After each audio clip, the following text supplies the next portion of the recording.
El discípulo. Revista para la educación cristiana transformadora.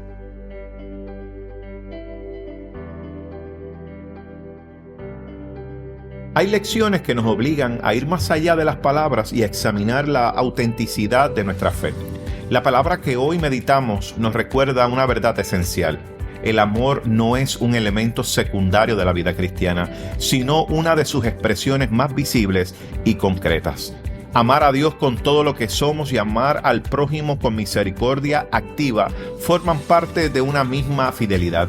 Cuando ese amor se expresa en servicio, compasión y respuesta real ante la necesidad del otro, la fe deja de quedarse en el discurso y se hace testimonio vivo. En la lección de hoy nos acercamos precisamente a esa verdad. El amor genuino siempre se convierte en acción. Mi nombre es el reverendo Luis Felipe Ramos Román, pastor asistente en Evangelización y Educación Cristiana, y te invito a que juntos participemos de esta experiencia educativa.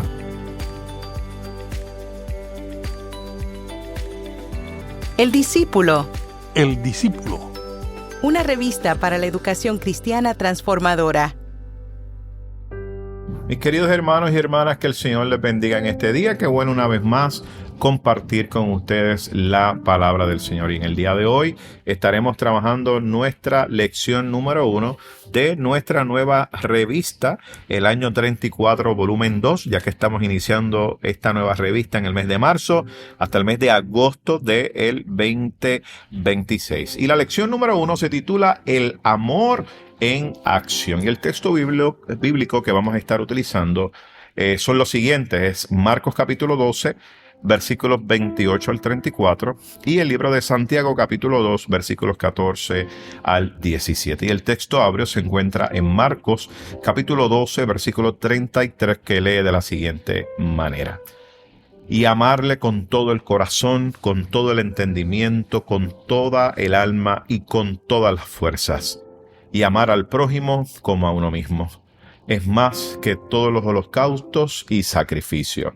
Y en el día de hoy, mis queridos hermanos, queremos cumplir los siguientes objetivos. El número 1 es demostrar que la auténtica adoración y servicio a Dios se concreta cuando se sirve con amor al prójimo.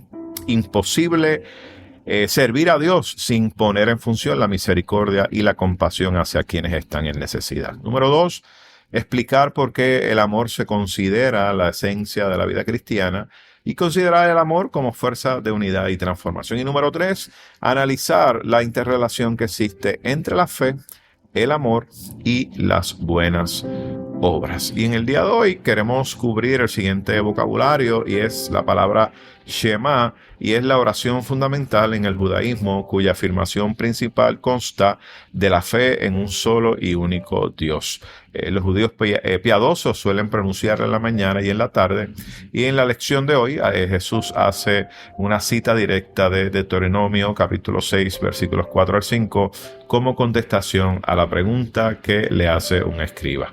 El segundo vocabulario es escriba, que era el maestro doctor que interpretaba la ley de Moisés, y su título honorífico era rabino.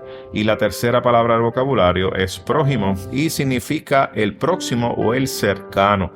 La interpretación clásica en la época de Jesús se refiere al prójimo judío y se excluía a las personas provenientes del gentilismo. Jesús alude al término sin condiciones y sin límites, es decir, prójimo es todo ser humano en necesidad, sin importar su nacionalidad, cercana o distante, creencias o ideología. Y eso lo basamos en el libro de Lucas capítulo 10 versículos 25 al 37. Y les invito a que podamos tener la lectura bíblica de Marcos capítulo 12, los versículos del 28 al 34, y de igual manera el libro de Santiago capítulo 2 versículo 14 al 17. Y estaremos dando lectura a la versión Reina Valera revisada de 1995, que se encuentra impresa en nuestras revistas El Discípulo. Y leemos la palabra del Señor en el nombre del Padre, del Hijo y del Espíritu Santo. Amén.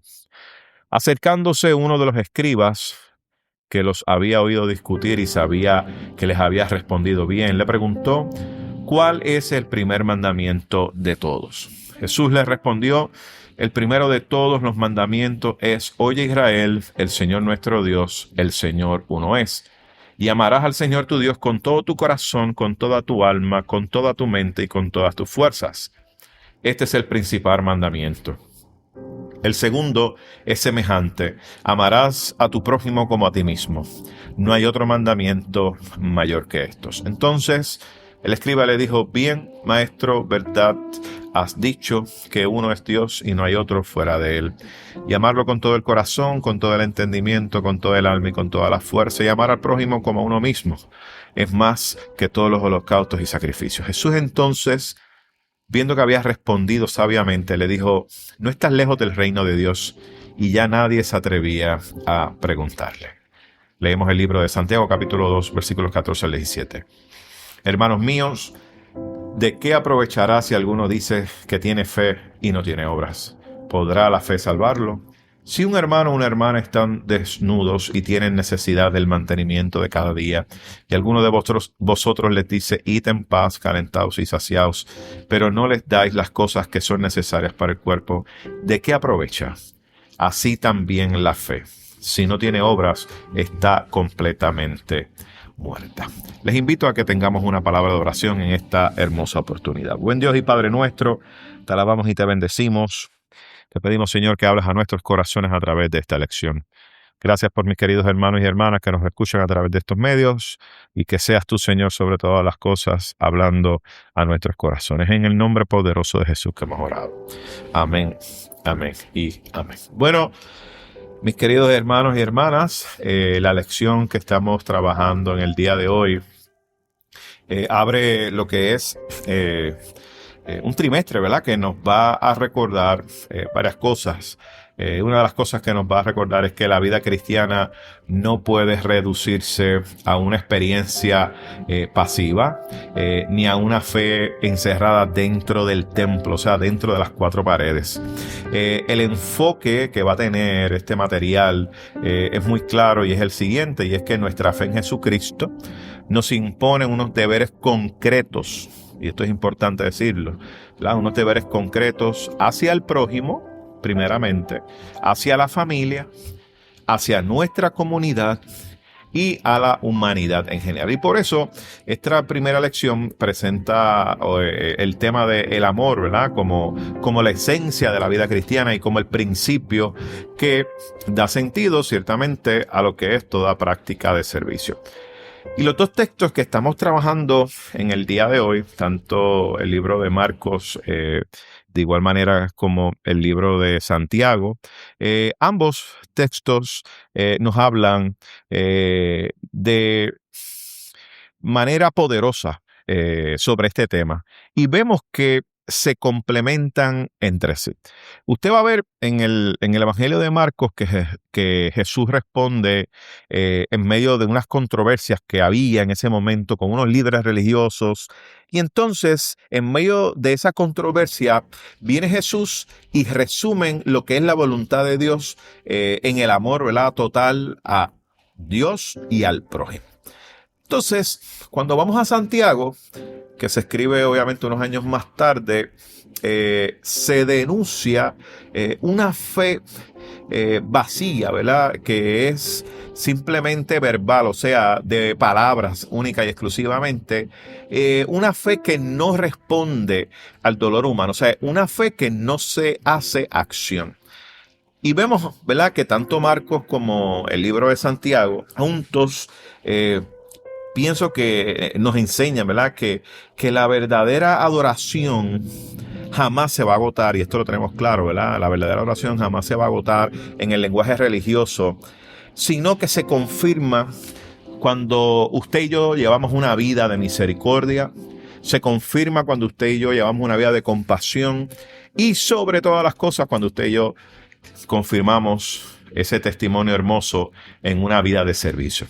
Entramos entonces a este estudio de esta lección con esa disposición, ¿verdad?, de poder examinar no solamente lo que usted y yo creemos, ¿verdad?, en nuestra fe, sino cómo nuestra fe se va a hacer visible en el amor que se convierte en acción. Yo creo que aquí es la parte importante de esta lección, es cómo ese amor se convierte en acción. Pero vamos al texto bíblico y vamos primero a trabajar con el libro de Marcos, el capítulo 12, esos versículos 28 al 34, perdóneme. Bien. El pasaje que leemos de Marcos, este capítulo 12, nos sitúa en un contexto de una confrontación. Vemos a Jesús que ha estado respondiendo a un montón de preguntas que le han hecho, y miren, han sido preguntas capciosas, ¿verdad? Porque querían como que agarrarlo fuera de base, como decimos, ¿verdad? Y las preguntas se las estaban haciendo, miren, distintos sectores religiosos en ese tiempo. Y cada uno de estos sectores religiosos, la intención que tenían detrás de estas preguntas era desacreditar a Jesús. Y es en ese ambiente, que es un ambiente cargado, que entonces vemos que un maestro de la ley, un escriba, se acerca y le hace una pregunta que, aunque era común, ¿verdad?, que se dieran preguntas en los debates religiosos, vemos aquí que esta pregunta tiene un peso bien decisivo, un peso importante. Y la pregunta que hace este hombre es la siguiente: ¿cuál es el primer mandamiento de todos? Fíjense, no se trata simplemente de escoger una, vamos a decirlo así, como una norma entre muchas. Detrás de la pregunta, ciertamente está el deseo de poder identificar el centro de la voluntad de Dios. Entonces vemos que Jesús comienza su respuesta citando algo que usted y yo hemos estudiado en otras ocasiones, es el Shema. Y esto es una confesión que hacían, ¿verdad?, el pueblo judío diariamente, ¿verdad?, que decía algo así, ¿verdad? Oye Israel, el Señor nuestro Dios, el Señor uno es. Y con esto entonces, fíjense, con algo cotidiano, con algo que estos maestros de la ley conocían, que se enseñaba desde pequeño a los nenes chiquitos, o sea que lo que Jesús le está contestando es algo básico. Qué interesante, porque Jesús no empieza por una regla moral que es aislada, que es una cosa aparte, sino que está Jesús iniciando con un aspecto importante de la identidad misma de Dios. Y el mandamiento que Jesús presenta es un mandamiento que nace del reconocimiento de que Dios es único, de que Dios es soberano y ciertamente de que Dios es digno de una entrega total. Por lo tanto, la obediencia no puede separarse de la adoración, ni la adoración del conocimiento de quién es Dios. Y esto es importante, ¿verdad? Porque aquí es importante entender que el monoteísmo bíblico no es solo una doctrina, sino que es el fundamento de una vida orientada para una sola lealtad. Lealtad al único y soberano Dios, ciertamente. Y por eso es que cuando Jesús dice que se debe amar a Dios con todo el corazón, con toda el alma, con toda la mente y con todas las fuerzas, lo que está haciendo es afirmando que el amor verdadero hacia Dios no admite fragmentación. Se ama a Dios de manera integral. Se sirve a Dios de manera integral. Se sirve al prójimo de manera integral. Se sirve a la comunidad de manera integral, no por fragmentación. Fíjense que lo que estamos plantando es que no puede reducirse esto a una emoción pasajera, ni a una afirmación meramente intelectual, ni a una práctica religiosa parcial. No. Estamos hablando de la totalidad del ser humano, que involucra, escuchen muy bien, la totalidad del ser humano. Pienso que la lección a través del escritor de la misma nos presenta, ¿verdad?, esto e insiste mucho en este punto. y plantea lo siguiente, ¿verdad? Nos habla que el amor, la lealtad y la obediencia al Señor no se pueden dividir o fraccionar. En otras palabras, estamos hablando, mis amados hermanos, que amar a Dios significa que toda la vida queda bajo su señorío. O sea, que el Señor es quien gobierna nuestra vida. La totalidad de nuestra vida. No una parte, no una partecita, no los domingos solamente. No. La totalidad de nuestra vida. Sin embargo, entonces, vemos que Jesús no se detiene ahí. Y aunque el escriba obviamente preguntó acerca del primer mandamiento, Jesús viene, muy estratégico Jesús, y añade el segundo. Amarás a tu prójimo como a ti mismo. Y aquí es que se encuentra una de las declaraciones, yo pienso, que son de las más transformadoras que tenemos del Evangelio. Donde vemos que Jesús une, fíjense, en dos mandamientos fundamentales que son mandamientos de la tradición israelita y los presenta como una sola base moral inseparable. Fíjense, interesante, el amor a Dios y el amor al prójimo. El amor a Dios y el amor al prójimo que no compiten entre sí. Me encanta cómo lo presenta Jesús, porque Jesús deja entender que en tanto el amor a Dios como el amor al prójimo se pertenecen uno al otro, se pertenecen mutuamente. Y lo que plantea el texto y lo que plantea Jesús es que no se puede amar a Dios si yo no amo a mi prójimo. Fíjense qué es lo que Jesús le está dejando saber a todos los que están allí presentes. Para Jesús era importante que la gente entendiera que no era posible amar a Dios y odiar a mi prójimo. No es viable, no es posible. Y yo pienso que esto, en el día de hoy, en el contexto en el cual vivimos, es importante afirmarlo. Porque tenemos personas que dicen amar a Dios, pero no pueden ver no pueden ver al hermano o al prójimo ni en pintura. Y eso va en contra del principio que Jesús está planteando aquí en esta porción de la palabra. Mis amados hermanos, no se puede amar a Dios si no se ama al prójimo. Es importante. Y esto es esencia de la fe cristiana. Esta unión de amar a Dios y amar al prójimo es esencia de la fe cristiana. Y esto ciertamente tiene una implicación profundamente pastoral, pero también social. Y lo que Jesús plantea es lo siguiente, es que el prójimo ciertamente no va a quedar simplemente limitado a los más cercanos, a los nuestros, ¿verdad? Quizá a los que piensan igual que nosotros, que comparten nuestra identidad, que comparten nuestra cultura o que comparten nuestras convicciones. A la luz de Jesús, lo que presenta es que el prójimo es toda persona en necesidad. Por lo tanto, el amor cristiano no es ni selectivo ni es condicionado a. El amor cristiano se orienta hacia el otro, especialmente hacia aquellas personas que están sufriendo, aquellos que tienen necesidad de misericordia, aquellos, mis queridos hermanos, que ciertamente vemos todos los días que el mundo ignora a los más necesitados. Y vemos aquí, en este diálogo entre Jesús y el escriba, que hay algo que nos sorprende de esto, y es la manera en que Jesús lo presenta, el tono en el que Jesús presenta eso. Fíjense que aquí no hay agresividad, simplemente hay una cordialidad y un reconocimiento.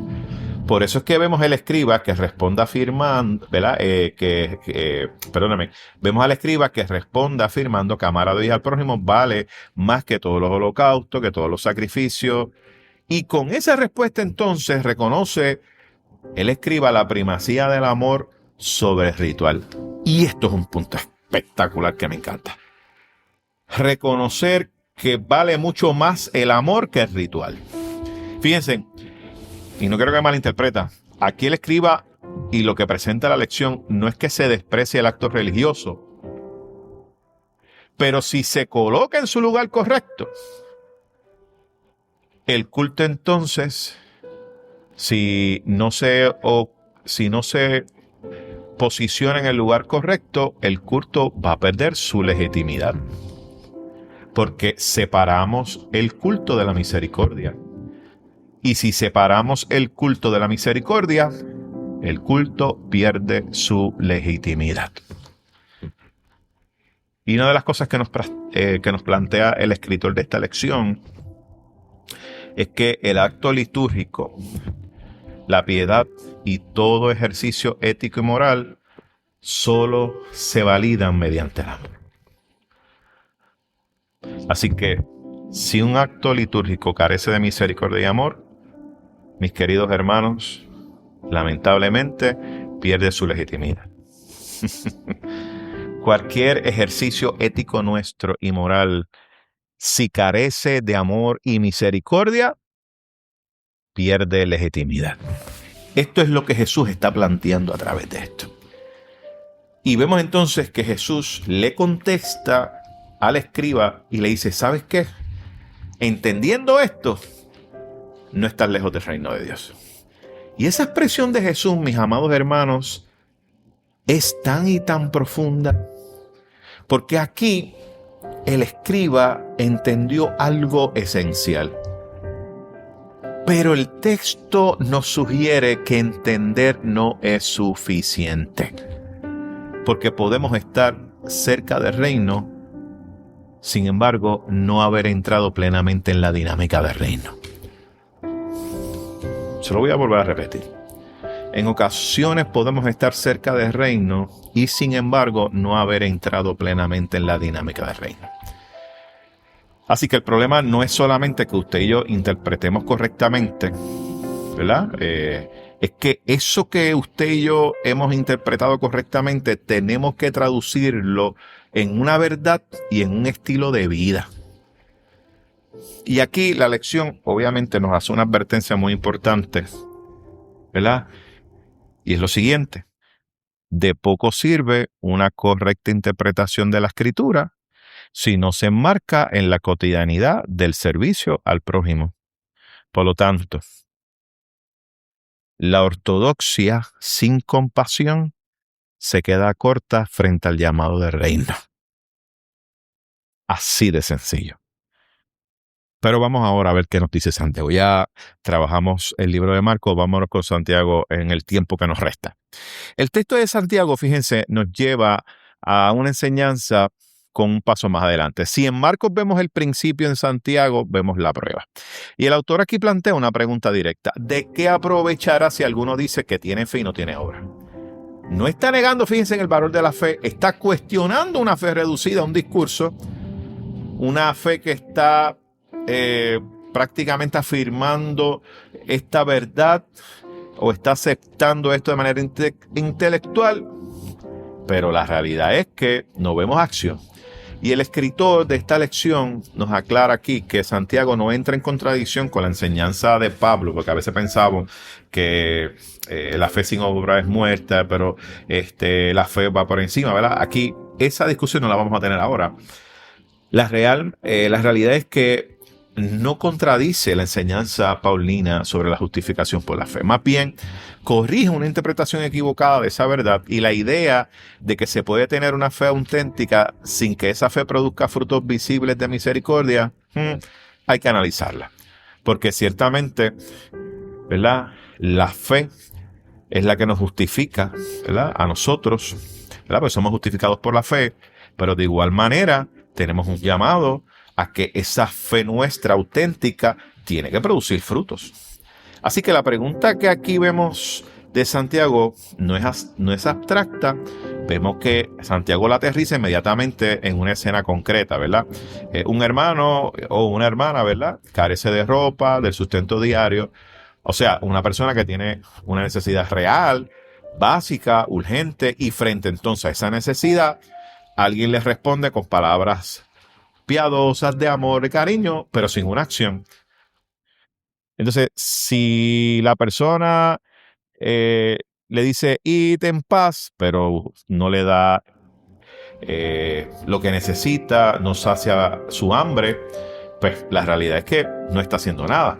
Y esta frase que nos presenta Santiago, de cierta manera, desmascara esa religiosidad cómoda, verbal, esa religiosidad estéril que a veces vemos, y se pronuncia, ¿verdad?, palabras correctas, incluso hasta amables, pero no ofrecen lo que es necesario para el cuerpo. Entonces Santiago pregunta, ¿de qué aprovecha? Y la respuesta aquí es evidente, no aprovecha en nada. Y aquí se revela uno de los énfasis centrales de esta lección, y es que la fe auténtica se hace visible en actos concretos de amor y misericordia. Por lo tanto, la fe que es simplemente y llanamente intelectual, retórica, teórica, miren, no sirve para nada. Con mucho respeto lo digo, ¿verdad? No le sirve ni a quien le proclama ni a quien le escucha. Si no toca la realidad del sufrimiento humano, si esa fe nuestra no responde a la necesidad del prójimo, no va a reflejar el corazón de Cristo. Por eso Santiago concluye, ¿verdad?, con una sentencia contundente. Dice, la fe, si no tiene obra, está completamente muerta. Y sabemos que la imagen que presenta Santiago es fuerte. Fíjense, no se dice que esa fe esté débil o incompleta, sino que está muerta. Es semejante a un cadáver. O sea, la fe sin obra es semejante a un cadáver. Tiene apariencia de vida, pero no tiene vida. Tiene forma religiosa, pero no tiene poder transformador. Y me encanta mucho eso porque ciertamente esto lo que quiere decir es que el amor es el eslabón del cual se nutren la fe y el buen obrar para legitimar el discurso cristiano. Donde el amor está ausente, la fe pierde credibilidad y las obras dejan de ser expresión del reino. Así que, mis queridos hermanos, a manera de resumen, esta lección nos lleva a una conclusión teológica y pastoral muy clara, y es la siguiente. El amor en acción es la evidencia de una fe viva y la manifestación concreta del reino de Dios. No basta con hablar correctamente de Dios. No basta con mantener formas litúrgicas. No basta con sostener una doctrina verdadera. Todo eso debe encarnarse en compasión, en solidaridad, en misericordia y en servicio. Y ahí es donde la vida cristiana deja de ser una teoría y se convierte en testimonio. Que así nos ayude el Señor siempre. Oramos a nuestro Dios.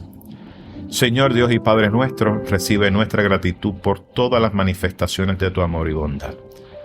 Gracias porque a través de Jesucristo aprendemos a amarte a ti y a nuestro prójimo. Haz que todos podamos ver y aceptar la obra de Cristo como máxima expresión de tu amor por la humanidad. Ayúdanos a perfeccionar nuestra fe y confianza en ti mediante obras de amor y de misericordia hacia nuestros semejantes. Y es en el nombre de Cristo que hemos orado. Amén, amén y amén. Mis queridos hermanos, que el Señor les bendiga y esperamos estar con ustedes la próxima semana. Gracias por escuchar El Discípulo. Revista para la Educación Cristiana Transformadora.